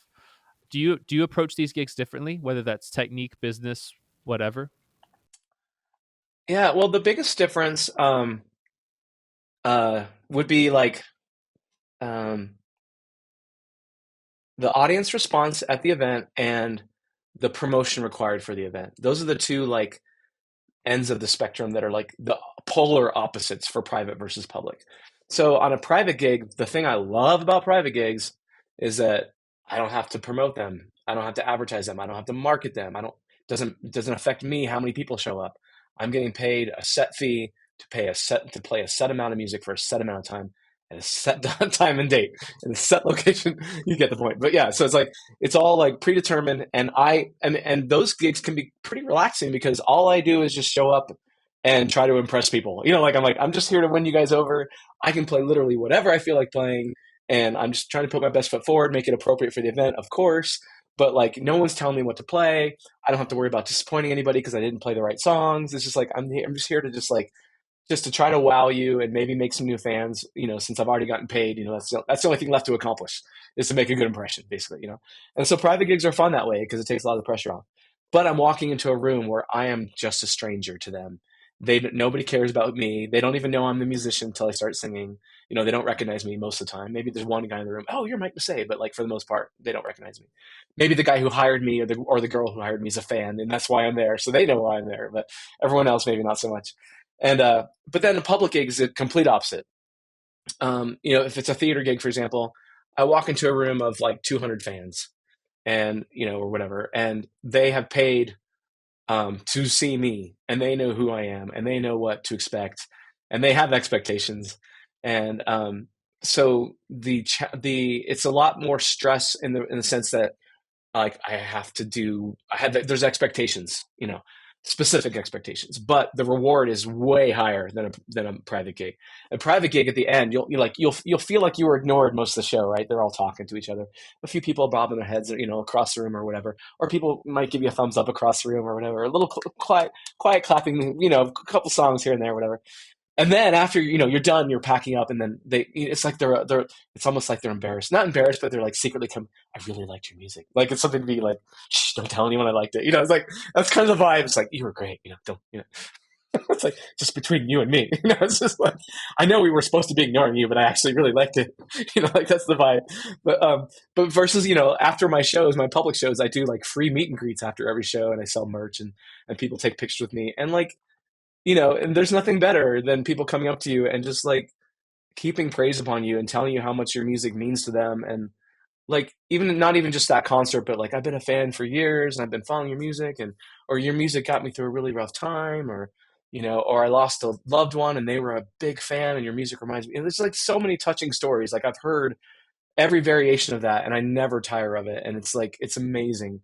The most common one I hear, and it's like, and I never get tired of it, um, is I'm a musician and I have my own little duo, and like we've borrowed most of your set list. Like our set list is from your set list, and and then like, and I love that. And it's like, or a variation of that will be not, they won't just say that, but they'll say you inspired me to get out there again, or to pick up my guitar again, and start gigging again, which is amazing. And I think part of that is that there's sort of a little bit of an everyman about me, like, even, especially to look at, I don't stand out in a crowd, but most people don't. And most people relate to that. And they're like, oh, he's just a normal dude like me. And he just loves to sing these songs, and look at what he's done with it. And that's what I love that people take, whatever inspiration from that or whatever. Or maybe they know my life story and like, he quit his day job and now he just does music. And that's really cool. And so, however it inspires others, that's great for me. I mean, honestly, I set out to make a living as a musician, but just to have an impact on people that I have never met and that I will never meet, a lot of them, it's just gratifying. It makes it all feel like it's some sort of higher purpose, without like, I'm not getting too full of myself. I'm just saying, like, spiritually, I respond to that much differently. Getting a touching letter from somebody, when they're talking about life and death, sometimes it's just like, I mean, that's amazing, and it touches my heart every time. Well, you're gonna add one more story to that, because when I thought about having you on the podcast, I make a detailed list and I send out batch emails to people I think would be good guests, and but I always do a little bit of research first, and I remembered, um, so we recently had Andy McKee on the podcast. I don't know if you know Andy McKee, Drifting and all that. I know him from his Africa cover. That's how I know him. Yeah, yeah. And so that's actually how I remembered you, is hadn't thought about you in years, and your Africa cover came up because I have his Africa cover, and you guys are both kind of like OGs of the original YouTube. And so so with Rhinestone, my company, I took a lot of time off from playing live, and I'm kind of a studio rat. You can kind of see behind me, I got some gear. And I love the studio. Studio is my bread and butter. That's where I'm the best at. However, and I've also pushed off live performance for a while. Um, and so I saw you and I saw the duo stuff, and I have a friend who's a really good musician, a great singer. And we just kind of were like, we should just have fun and play cover songs. And I think I had been in bands a lot in my 20s, and there were highs, but there were a lot of lows, and you know um it wasn't the most positive experience. We'll put it that way. We'll leave it there. And so but I saw you doing it with your various collaborators, Jeff Hall and stuff. And so me and him were like, you know what, let's just go play covers at a brewery, and like let's go have fun. And it really, like, I showed him your cover of Rocket Man that you guys did, and we were both just like, we could just do this, we could do this, it'd just be fun, just two dudes just having fun playing songs instead of it being this thing. And so um yeah, so I really appreciate you have been an inspiration even for us, and I think that's awesome. What advice would you have to somebody who's starting an acoustic duo, playing at their pizzeria for the first time? Now that you're seasoned and you've played all over the world and stuff like that, what advice would you have for someone in my position? Yeah. Well, I mean, so I'm just kind of build off of what you just said. And I mean, you said that, I mean, it wasn't always fun, but it should be fun. Playing covers is fun. That's why people do it. It's like, imagine, I don't know. It's like, it's some weird like cosplaying thing. I don't know. It's like, I mean, imagine being able to get inside your favorite movie and like be the star of that movie. Well, that's harder to do, but you can get inside your favorite song. You can become the song. And a lot of people do that. And it's like, if you have the ability to step inside a song and let it come out of you, it's like, that's a really fun feeling. And I would be playing covers even if nobody else watched or cared. It's just fun. And that's like, when I started, it was two lawyers blowing off steam once a month at the pie. We would just come. Neither of us needed the money, and there wasn't much money being made. It was like, $100 or whatever, and it was a free pizza. It wasn't about that. It was just like, we wanted to do this, and we didn't want to lose touch with that part of ourselves, the musician part of ourselves. Even though our daily lives had gotten complicated and evolved into something bigger, and like we were dealing with really serious cases, like sometimes death penalty cases, just nasty situations sometimes in your day-to-day life. You need some way to just kind of escape that. There's a lot of secondary PTSD as a prosecutor or a public defender, because you see all the same crime photos that, crime scene photos that everyone else does. You're not at the crime scene, but you have to look at the pictures, and the longer you take that, the longer you have that job, the scarier and nastier your cases get. And so it was kind of like a safe place for us to go once a month and just be like musicians and be Beatles fans and Grateful Dead fans or whatever we wanted to play that night. Just like, this is the music we love. We hope you love it too. And eventually it was like, okay, well, if the few tables in this room aren't going to love it, maybe YouTube will love it. And so we'll put a camera over there and we'll play for them, and that's kind of, it just became a little thing for us. So, and we thought we had something worth documenting because we thought our arrangements at times were interesting and maybe helpful to others. And that's kind of what happened, is like, it kind of became this thing where people, were just watching our videos and doing what you did, which is amazing. It's just like, we can do that. And my answer is, you can absolutely do that. Like, I mean, most of the songs we did were not like extremely difficult, or we wouldn't have been doing them. So you can absolutely do it. That's beautiful. I love it. Well, I appreciate that, man. I definitely, we did our first practice last week, and we did a Green Day song and a Turtle song, and I'm happy. And we both afterwards were like, this was really fun. This was fun, and so that makes me happy that you we're in the right path. I feel like, especially talking to Yeah, you today. absolutely. Yeah. Yeah. Yeah. Yeah. And I did it as a music fan primarily. I'm still a music fan primarily. Like, my relationship with music is, I still view it as primarily as a fan, as a consumer, instead of a supplier. And it's just, this is just not my outward expression of that love of music. So one thing you mentioned, when we talked about the gigs, was advertising gigs. How do you approach advertising gigs? Um, with dread, with confusion, frustration. No, it's one of the harder parts of my job, is like knowing the best ways to let my fans know that I'm coming near them, because most of the time I'll have the experience where I'll play a city, and then I'll post about being in that city, and I'll get a few, couple, I don't know, several responses at least. They say, "Oh, I didn't know you were here." I'm just like, "Yeah, I know." Yeah, yeah. And that's what drives me crazy. It's like, it's not having too few fans. It's just having too few fans to find out about it. And that's the big challenge. I do Facebook ads. I do things on local calendars, and I try to talk about it in my live streams, and post about it. But at some point, I'm not a full time marketing firm. It's like I can't spend all my time doing that. And so I think, there's tickets that go unsold because I just don't put enough into marketing. And maybe I don't put enough of a marketing budget into marketing, but like I'm a little bit scared to find out. Like I don't want to keep throwing good money after bad if it's not going to help, like if it's diminishing returns. But also I'm like, well, maybe if I doubled it, I'd get double or, I was like, I don't know, like when does that, start tapering off? And so, yeah, it's like in terms of booking and marketing, those are two areas where I would still like, not refuse affordable help because I would prefer to be just a musician, but it's just kind of a necessary evil. And I do all my own booking, and well, I don't do all of my own booking. I shouldn't say that. I have help here and there. There's a guy in Germany named Jeff Ogg that has a Maximum Booking as a booking agency that he's the one that books me in Germany. He's an American living in Germany, so it was nice to find him. But he's in a band, so he has a lot of connections. And so it's nice to find local people, like in different country. If I'm going to a different country, to find help from a local promoter, that makes a big difference. So, but with the U.S. stuff, I mostly handle myself.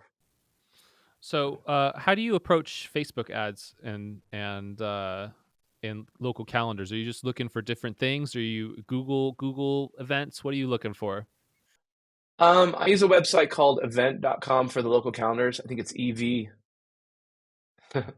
It's spelled weird. I think it's EVNNT.com. I can double check that. But they do they do a thing where you can upload an event. You pay them like per event, but you can upload an event to several local calendars at once. It's like just kind of like hitting. No, that must not be it. Don't go to event.com. It's not safe. No, yeah, I don't know. Event. There's Eventbrite. I don't know. You think I could find it easily because I was just using it this morning, but it's on a different computer. But yeah. Anyways, I'll try to find the link for you. But yeah, I just use a website. Yeah. And I just use that. It's just a service that you pay per, like you get a credit per event, and you create an event listing, and it duplicates that listing to like 30, 40, or 50 local calendar websites, whatever the market happens to be. And I don't know how much that helps, but it's just something I've always done, and so I keep doing it. Um, and I'm not like, basically in terms of marketing, I'm horrible about like tracking things. Like, oh, well, I'm going to have a tracker on this link, and so I'll know how many people found me through this. Versus, like, I haven't done any of that. It's just like, so like, there's a lot of room for improvement with the business side of my operation over here. Mostly stemming from the fact that I'm just a one man operation, and I I've never really enjoyed business. It's like a necessary evil. It's like I just want to sing and have people pay me occasionally, and like, can you make that happen in the world? That's kind of my view, but and that's how we all are. But yeah, like the actual work where you're like booking gigs and promoting them is just like, yeah, it's still not the best part of my day, but it's just something you have to stay on top of, and yeah. What do you think are the most overrated and underrated revenue streams for you as a musician? Well, I think I don't know. I think I haven't fully taken advantage of merch. But that's just me. Because I don't, when I travel, I literally travel with a suitcase, a backpack, and a guitar, and use the local PA or whatever, or have them rent local sound gear. And so I'm not carrying around a suitcase full of t-shirts to sell or anything like that. And so that's something that I haven't really mastered yet or figured out yet, like a way to get shirts delivered to my gig locations, and then so I could sell them there, and just to deal with that. Like it's just a whole level of logistics that I haven't dove into yet. Yeah, there's a lot of money in merchandise, man. That's a Oh lot. yeah, and that's so that's that maybe not is over. Um, what were you asking me? Overrated? Maybe merch isn't overrated. It's just for me, it's just underexplored, underutilized. Um, and then in terms of streaming, I make some money streaming every month, but it's not like I could live on it, but it's a piece of the revenue pie. So everything I do is kind of a piece of the pie, and so I kind of continue like live gigs, public, private, live streams, making videos, and streaming. So it's all connected. But I do have merch available. Like if you go to my website, mike.massé.com, you just slash merch. It takes you to my store, which is like on Teespring. And so I do have a lot of merch. Like it's fun when I show up to one of my gigs and I see someone wearing a Mike Massé t-shirt. I'm like, right on, so, but it happens. And then last question of this section. Uh, do you have any regrets on your musical journey? If so, what would you have done differently?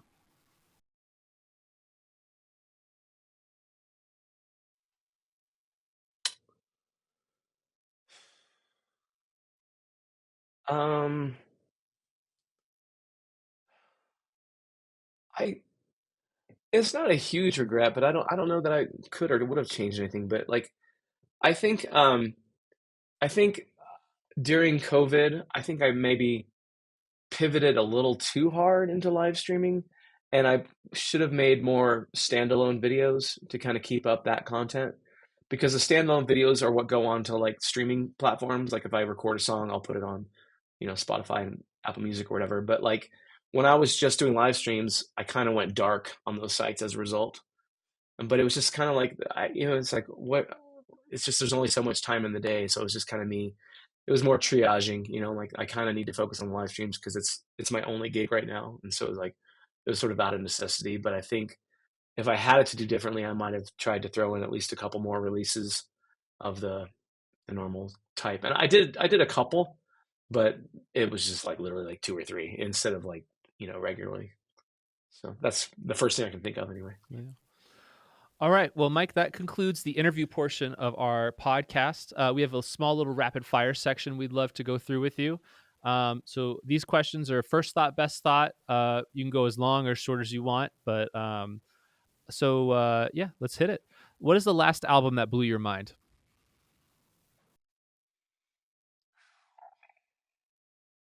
Oh,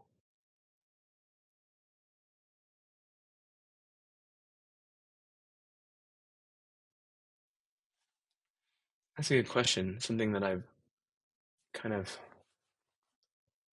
I don't know. I've been so, like just because you said album, that kind of really stuck me because I don't know that I don't really have time to listen to albums anymore. I know this sounds weird, but like my music listening habits have become almost entirely centered around my work. And so I'm usually listening to whatever I'm have to perform next or what I'm learning next. I have a playlist I keep on Apple Music where I constantly add songs to it that I'm like, I want to learn that song. And that just becomes my listening is like whatever's on that list. And so it's like some songs have been on there longer and some songs have been just placed on there. But yeah, like and the other thing about me is like I have not kept up with like current music. I mean, and that's just mostly a function of my age, you know. And I think most people around 30 kind of stop absorbing new music in any serious way. Like it just kind of happens. Um, and so there hasn't been anything new. I've enjoyed, like, I don't want to say blow my mind, but like my kids listen to Imagine Dragons and I appreciate a lot of their stuff. But that's not new either. They're kind of considered old by now. It could be Um, an older album too. It but doesn't need to be a new album. yeah, yeah. Um,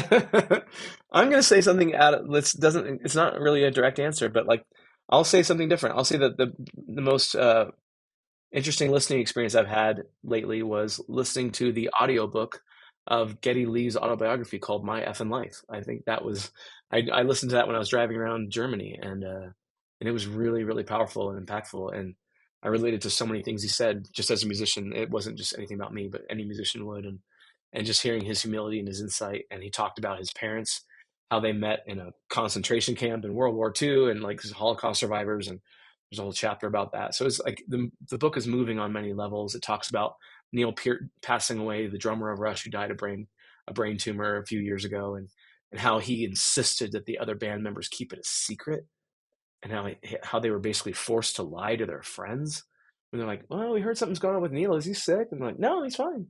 And like they're like, "We chose loyalty over honesty." I mean, stuff like that. It's just crazy to hear those stories and how what they went through and losing Neil and what that was like. But yeah, that was really moving for me. No. Side note: we almost got Getty for that. I know, and then Mm, he fell sick after his book tour in Europe and couldn't make it, and okay. that was heartbreaking. We wanted to have him on when Yeah, because he absolutely. was doing so many interviews around that. That's just a side note. Yeah, yeah, Um, yeah, yeah. okay, who is an artist that deserves more attention?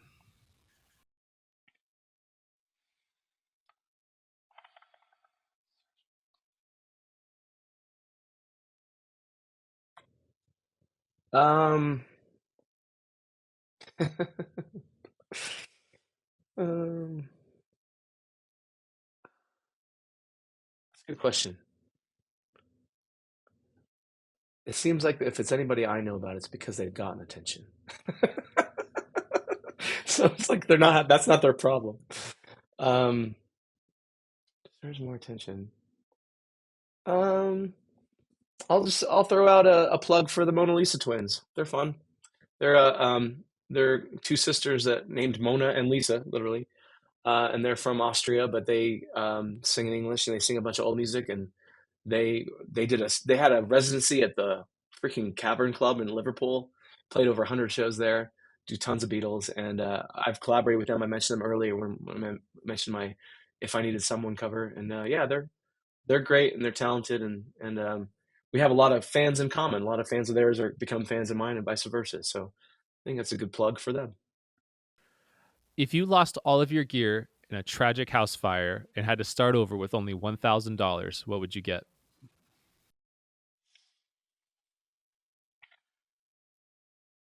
Probably have to get some kind of cheap guitar. I think that would be the most pressing order of business.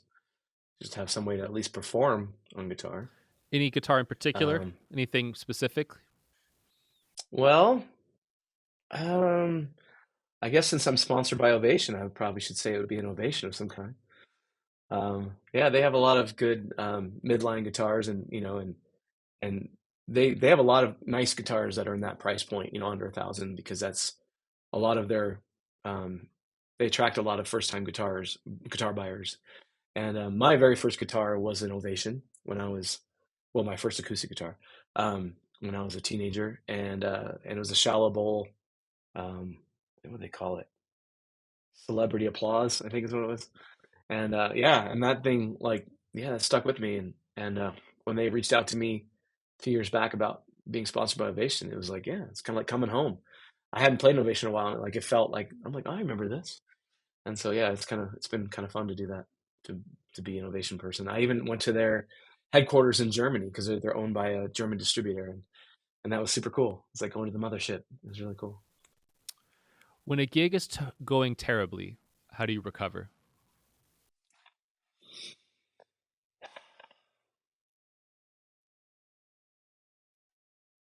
I think one of the best things to do is I've had moments, like, I'm not going to name anything specific, but I've had moments during gigs where I'm just like, I need to start this song over. I'm sorry. I'm just like, I like where I blew something in such a way where, and it wasn't, we hadn't gotten too far into the song, but I was just like, I'm sorry. And I do it out of respect for the song. I'm like, this song deserves better than that. I can't let it stand that way. We got to start this thing over. But I think the one of the best things for me is to let the audience know that in kind of a humble way, like, it's like we all know that's not what's supposed to happen. Like we could, like, let's try that again. Like, and just kind of do it with a smile, like, like, yeah, like we can do better than that. And often, they'll have a reaction where maybe they feel a little bit like nervous for you or whatever, or a little bit sorry for you or whatever, because you're on stage and you're having a rough moment. But then the love just comes. They just start clapping and they're just like, oh, he's human, yay, we're with you, or whatever. And you just get that moment of crowd support, and then you just kind of move on and move past it, and hopefully try it again and kill it.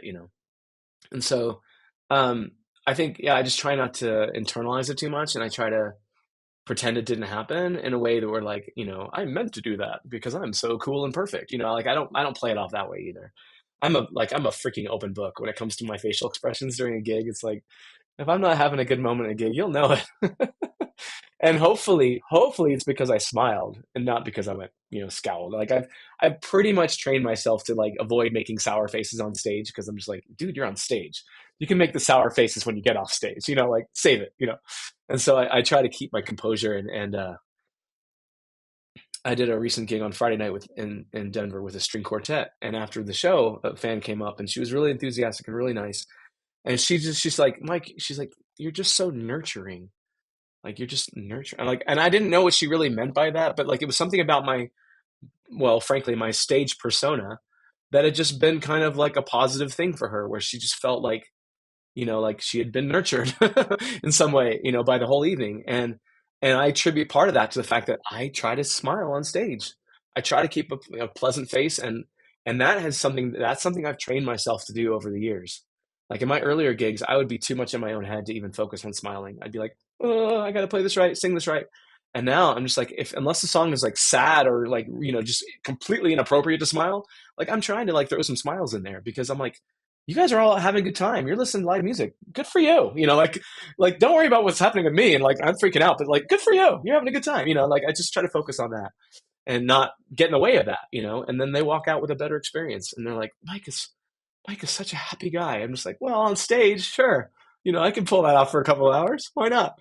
But it's like it's radiating joy and happiness and like, isn't this music great? Isn't this great? And it's not phony, but it's just like it's an effort. You have to put yourself in that mindset and you have to become that guy for the 2 or 3 hours. And it's just like it's a transformation, but it's just like it's part of your job. You're like an actor and like singing is like acting, but you're just doing it with your voice and with notes, but you're playing a role and it's all encompassing. And they notice everything. If you're on stage, they notice everything. They'll notice your little moments between songs where you're like uncomfortable or grimacing or whatever, or like something, yeah, they'll pick up on all of that energy. And they don't want you to be stressed because they love you and they want you to be happy. And so they're like, don't bring us down. We won't bring you down. Like, let's just all have a good time. Everybody's rooting for each other. And so just like keep that in mind and just like roll with it. Who is a cover artist you look up to?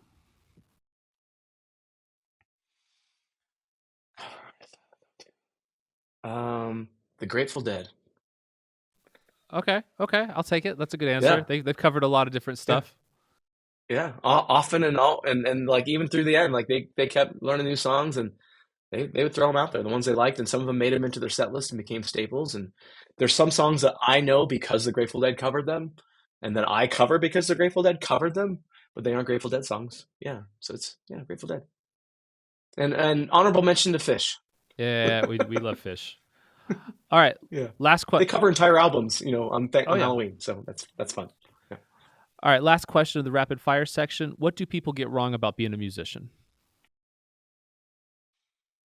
They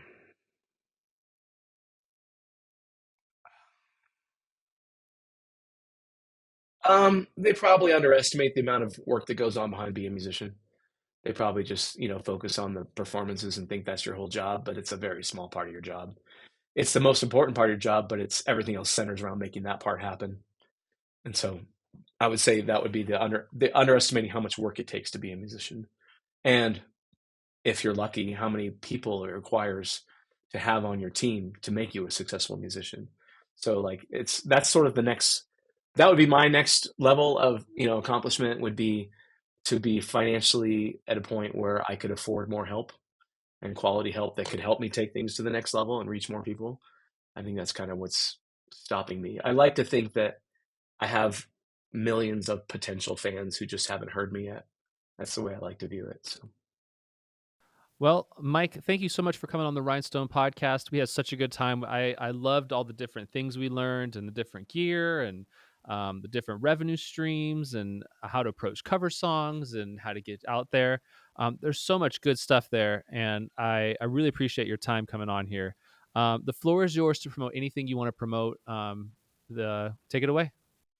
Yeah, I would just say MikeMassé.com/concerts. Come see me live. I'm getting out.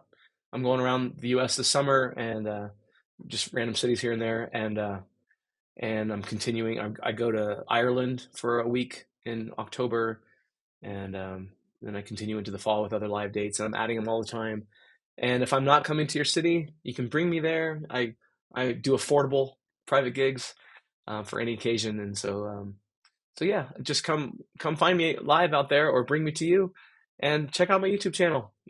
That we call it the Mike Massé rabbit hole that people discover and they kind of like, oh, he did, and then he did this. Oh, he did this. Yeah. So if you haven't heard my music, go check it out, and hopefully you'll enjoy it. Have a good time.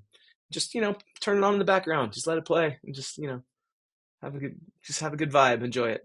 Yeah, I definitely fell into the rabbit hole researching for this podcast. So, Right on. Well, thank you again, Mike, for coming on. I appreciate everything. Until next time, my friend. Thank you. Yeah, thank you, Ben. I really appreciate it. It's been great. That is our show. Thank you so much for tuning into the Rhinestone Podcast. Like I said before, this was one of my favorite episodes because we got to really dive into the minutia of how an artist operates and how an artist works at covering songs and learning new songs and learning new material, what virality does, the opportunities that arise just by putting yourself out there and doing a good job over and over and over again. And Mike has done that. You guys should check Mike out if he's coming to your city, or if, at the very least, just stay on YouTube here and do a deep dive on his covers. Fall down the Mike Massé rabbit hole because, my gosh, man, his covers are just something to behold. They're just so good and so wonderful to listen to. Our intro and outro music, as always, is Target Rockstar by Maddie Music Madness. I am your host, Banner Driscoll. You can find me wherever you do social media at Banner Driscoll Media. And if you have any questions about Rhinestone, about our virtual music studio, anything like that, feel free to reach out to us at rhinestonemusic@gmail.com. That is RHYNESTONE music@gmail.com. And please subscribe to the channel. Our numbers are going up drastically. It feels like every week we're hitting a new milestone. And I'd really love it if you guys could subscribe so we can get better guests on and more, learn more and grow better together. And if you guys liked anything, please comment. Please just stay involved and let me know what you guys think. If you guys like something, if there's somebody you would like on, let me know. We'll make this happen. So with every podcast, we're getting a little bit better every single day. Until next time, I hope to see you getting better at your music.